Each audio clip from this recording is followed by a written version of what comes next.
Hey guys, what's up? Welcome back to online classes and have a pleasant morning to all of you.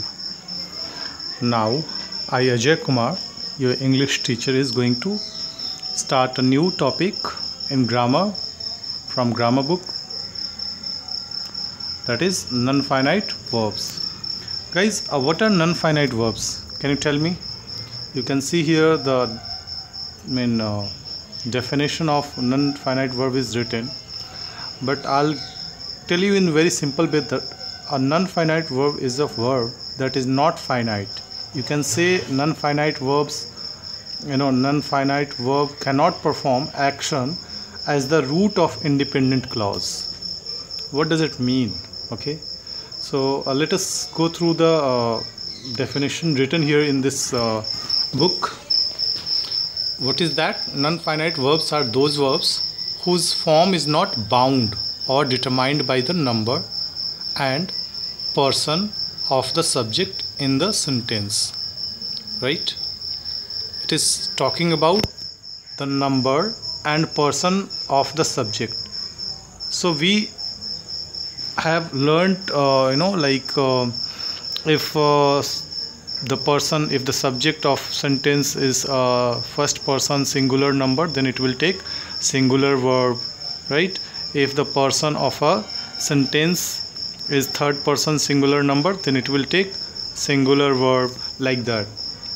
But here in this in the case of non-finite verb, these are not bound or determined by the number and person of the subject.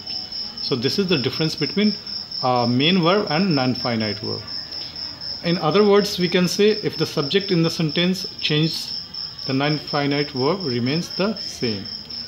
उसका कोई भी असर जो है non-finite verb पे नहीं पड़ता है, चाहे subject of sentence कितनी बार भी change हो.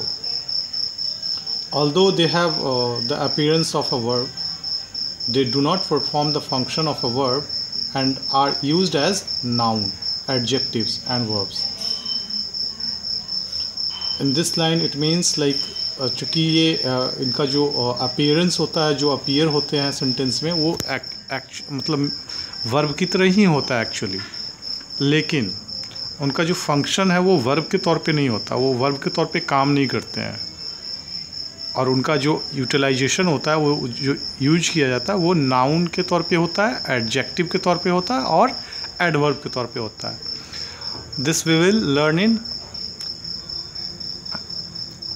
coming topic. Okay, so we can see here the example given, I want to meet the president, right?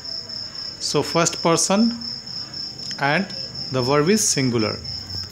I is first person singular number and verb is also singular here, and one more verb is here, meet, right? So there are two verbs, one is the main verb and another one is the non-finite verb, which will not change. How it will not change? Let us see in the second example. She wants to meet the president. Now when the subject changed here from first person to third person singular number, the verb now here changed, that wants, but this verb remained the same, right? It is intact and remained the same. ये change नहीं होता, इसी को हम लोग non-finite verb बोलते हैं.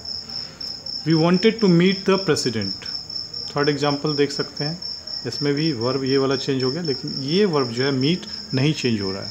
सो this verb is called non finite verb, right? Now I think it is clear to everyone, you have understood it completely. Now we'll move ahead and we'll learn kinds of non-finite verbs. Now how many kinds of non-finite verb are? The first one is infinitives. Infinitives. What are infinitives? The infinitive is formed by adding the preposition to the base form. The base form means the simplest form, जो सबसे आसान वाला form होता है, जो सबसे शुरुआत वाला फॉर्म होता है, that is called base form of the finite verb. Now let us see with the example. It is easy to know. It is easy to know. Here know is the finite verb and we are using to before that non-finite verb. जब हम non-finite verb के पहले अगर कोई मतलब non finite verb आ रहा है उसके पहले अगर टू लगा देते हैं, टू एक प्रीपोजिशन है, तो जब उसको लगा देते हैं तो वो जो नॉन फाइनाइट वर्ब है वो किस तरीके का हो जाता है, इन्फिनिटिव नॉन फाइनाइट वर्ब कहलाता है। I hope it is clear now. We will see another example. she wants to go on a world tour, right? Now here wants is the main verb and it changed according to the subject, but this go will not change, और go के पहले जो to आया है इसके कारण ये जो नॉन फाइनाइट वर्ब है इन्फिनिटिव नॉन फाइनाइट वर्ब कहलाएगा।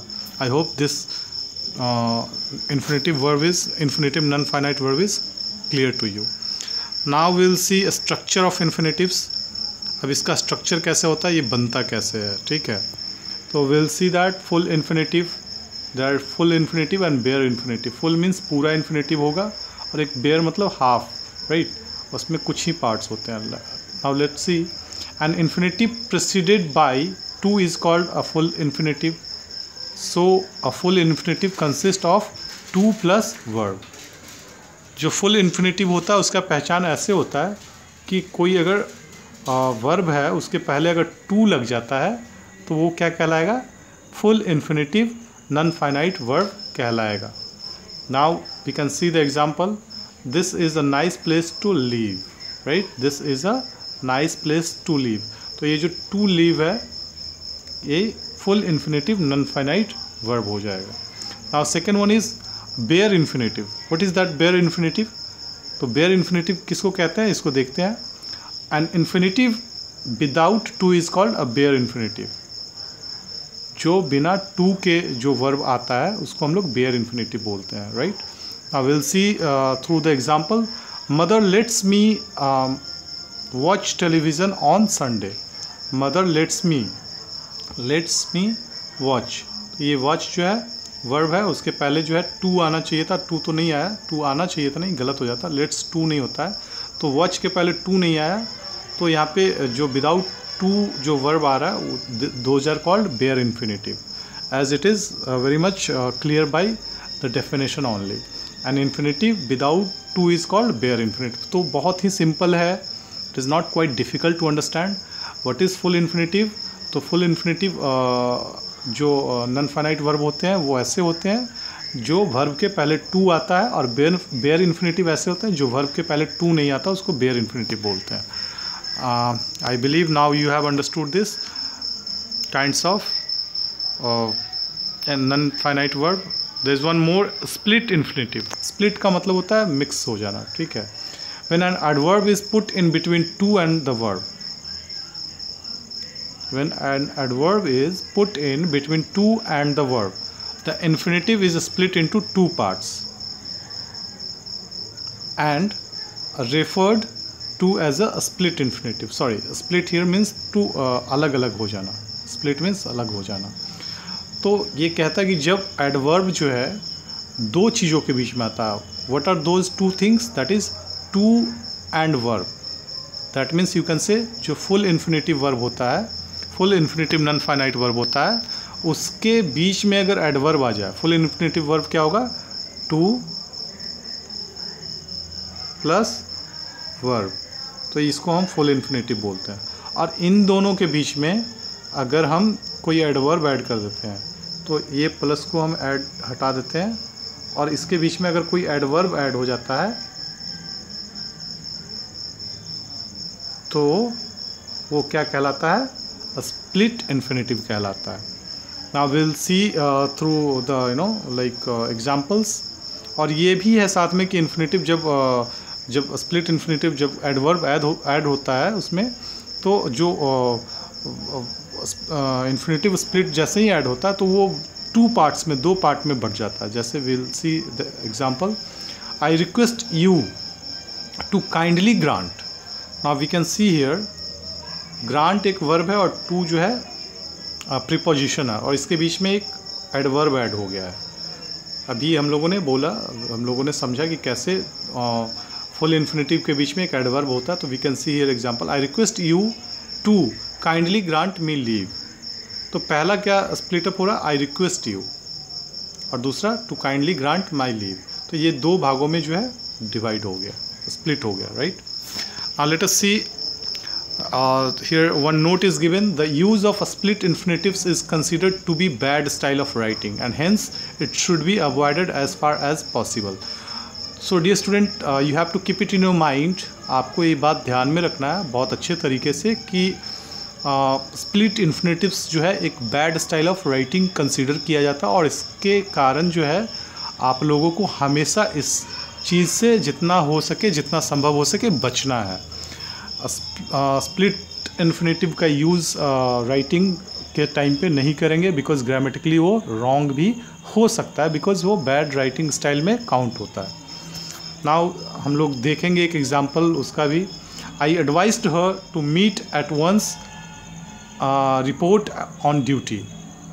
We can see here I advised her, तो वंस जो है और यहाँ पे टू है, इसके बीच में एट, राइट। तो ये आपका एक स्प्लिट इन्फिनेटिव का एग्जाम्पल हुआ। अब अगर इसको अवॉइड करें, इसको हटा दें, तो क्या हुआ? I advised her to report on duty at once. ये वाला जो है सेंटेंस करेक्ट है और ये सेंटेंस गलत है। क्यों? क्योंकि यहाँ पे स्प्लिट इन्फिनेटिव ऐड हो गया। एट जो है एक्चुअली वो प्रीपोजिशन के तौर पे ही काउंट होता है, but somewhere it is also considered as adverb. Okay, now let us see usage of bare infinitives. अब बेयर इन्फिनेटिव का यूज़ कहाँ पे हम लोग करते हैं? We have learn that the kinds of non finites are three: full infinitive, bare infinitive and split infinitives. तो bare infinitives का यूज़ कहाँ पे करते हैं, कैसे होता है, that will see. So there are two boxes made here. In the first box, first line says verbs such as feel, hear, make, find, watch, see, observe, let, etc. are always followed by the bare infinitive. तो वैसे verb जैसे feel, hear, make, find, watch, see, observe, let इत्यादि जो है, इस तरीके के verb जो है हमेशा bare infinitive के तौर पे यूज होता है। बेयर इन्फिनेटिव क्या है? वैसे इन्फिनेटिव्स, वैसे वर्ब्स जिसके पहले टू नहीं लगता है, that is called bare infinitive. Now let us see the example. I heard her scream in anger. I heard her scream in anger. Now next example is they let us play in the park. Okay, they let us to play in the park गलत हो जाएगा। I heard her to scream in anger, ये भी गलत हो जाएगा। So we are not using any full infinitives, or we are only using bare infinitives without to. Now इसका दूसरा यूज़ जो है वो क्या है? expressions such as had better, would, rather, sooner, than, etc. are always followed by bare infinitives. ये भी जो है, अब कौन कौन से verbs ऐसे हैं जो कि bare infinitives के साथ में यूज होते हैं, तो वो आपको याद करना होगा। You have to remember it. कौन कौन से वर्ब्स हैं? जैसे फील है, हियर है, मेक है, फाइंड है, वॉच है, तो ये सारे। अब एक्सप्रेशंस भी जो है कुछ बेयर इन्फिनेटिव्स के साथ यूज होता है, जैसे you had better leave now.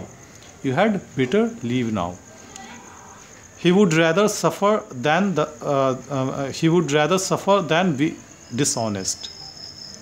Now next is expressions with why and why not take the bare infinitives. अगर कोई ऐसा सेंटेंस है जिसमें आप वाई और वाई नॉट का यूज कर रहे हैं, तो उसमें बेयर इन्फिनेटिव का ही इस्तेमाल होगा, यूज़ होगा। Example for why worry about the future. Why worry about the future, अगर आप लिख रहे हैं why to worry about the future, then it is wrong. Why not take a taxi. Why not take a taxi, this are the examples. Now modal verbs are always followed by the bare infinitives, exceptions out. Out जो है उसमें हम लोग bare infinitive का इस्तेमाल नहीं करते हैं, एक exception है। ओके, तो my question now is that I believe that you know how many modals verb are there in the grammar. You can answer this question in the comment section. Now the examples are: you must carry your passport. Must is the modal verb and it is being followed by bare infinitive verb, that is carry. We out to inform the police at once. जब हम देख रहे हैं यहाँ पे out आया है तो ये बेयर इन्फिनेटिव नहीं बल्कि फुल इन्फिनेटिव ले रहा है।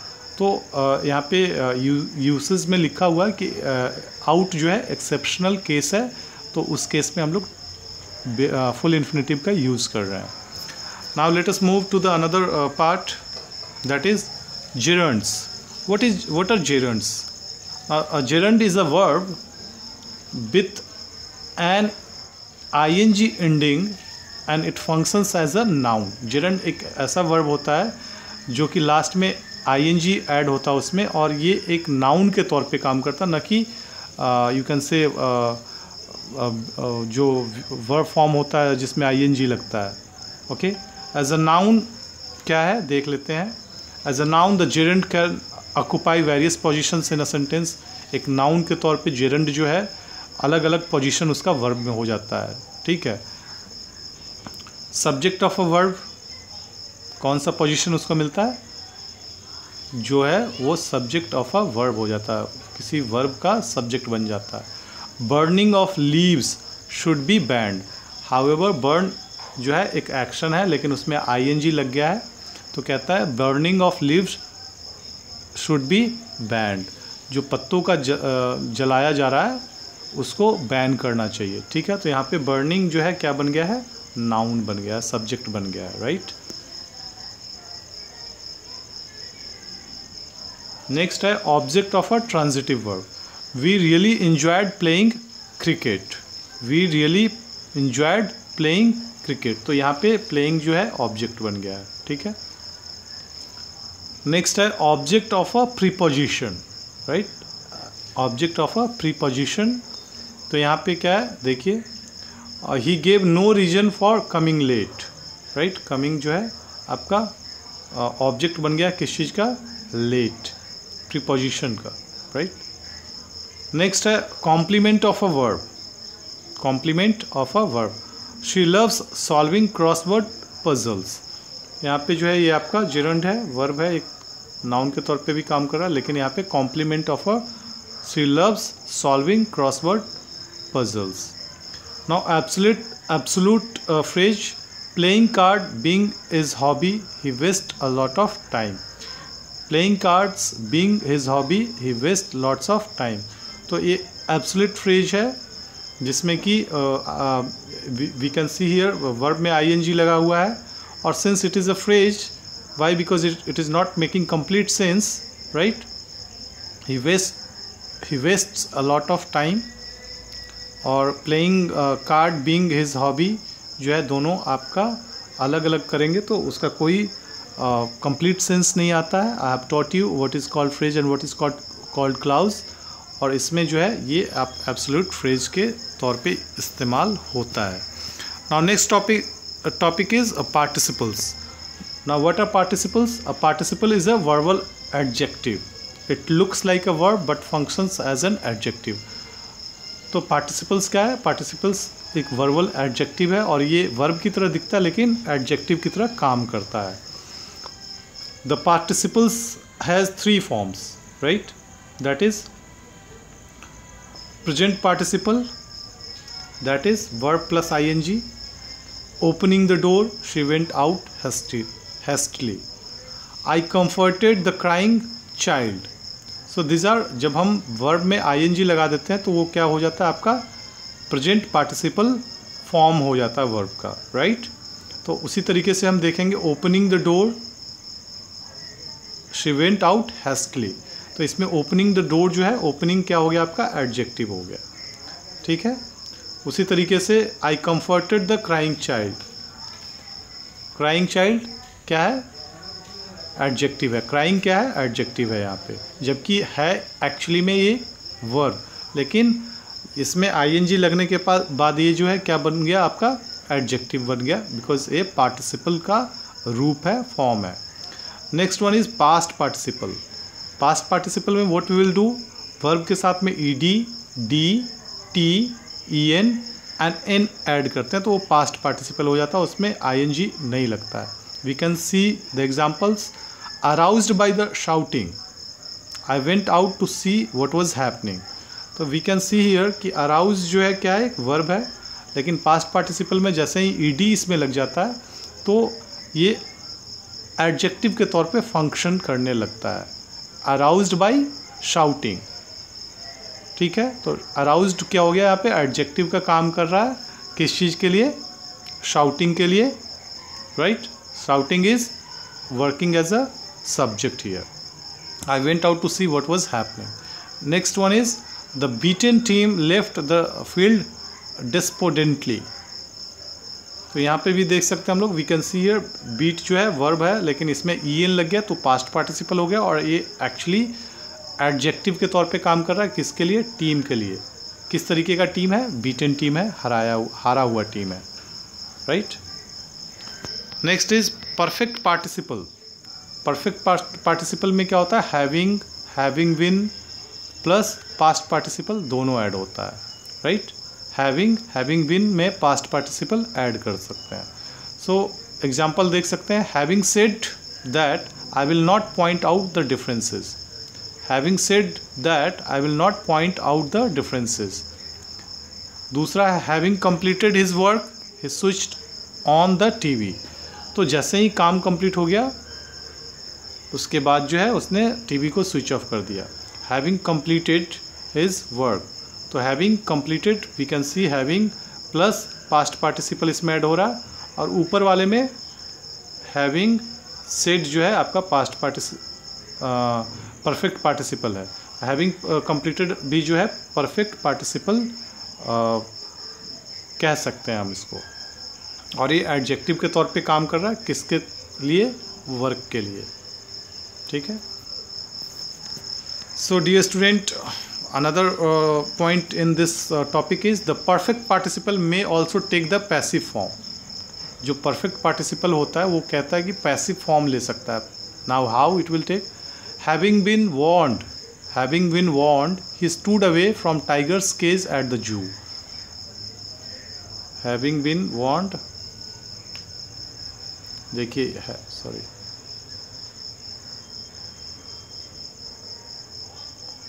हैविंग बीन वार्न्ड क्या है आपका, परफेक्ट पार्टिसिपल है और ये पैसिव फॉर्म ले रहा है, passive.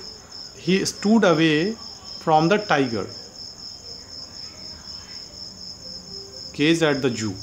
So we can say एक पार्टिसिपल भी है और किसके तौर पे एक्ट कर रहा है, that is acting as a adjective. तो हैविंग बीन वार्न्ड जो है आपको एडजेक्टिव के तौर पे एक्ट कर रहा है, किसके लिए, सब्जेक्ट के लिए करेगा। सो हु ही स्टूड, कैसे, वार्न के बाद, वार्निंग के बाद, right. Now next example is having been defeated in the chess game he congratulated his opponent. Having been defeated आपका परफेक्ट पार्टिसिपल है, एडजेक्टिव के तौर पे काम कर रहा है, किसके लिए, ही के लिए, राइट।